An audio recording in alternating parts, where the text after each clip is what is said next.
કેશોદ શહેર અને આસપાસના વિસ્તારોમાં ડીઝલની અછતના કારણે ખેડૂતો પર આફત તૂટી પડી છે।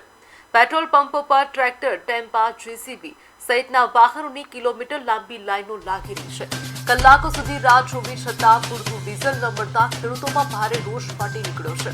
ખેડૂતોનું કહેવું છે કે હાલ ખેતીના મહત્વના સમય દરમિયાન ડીઝલ વગર કોઈ પણ કામ શક્ય નથી।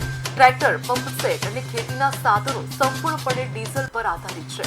અગાઉ બળદ દ્વારા થતી ખેતી હવે મશીનરી આધારિત બની ગઈ છે અને સરકારની યોજનાઓથી ખેડૂતોને મશીનરી તરફ ધકેલાયા બાદ અછતથી મુશ્કેલી વધી છે। સ્થાનિક ખેડૂતોના આક્ષેપ મુજબ ચૂંટણી પૂર્ણ થતાં જ તંત્રનો અસલી ચહેરો સામે આવ્યો છે।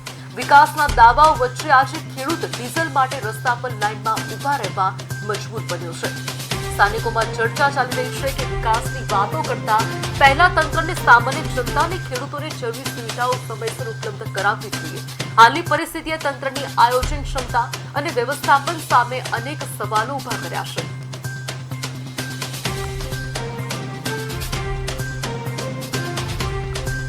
ખેડૂતનું ટ્રેક્ટર લઈને આવે તો એને ટ્રેક્ટરની ટાંકી ફૂલ નથી કરી દેતા, ખાલી 2500 રૂપિયાનું નાખી દે।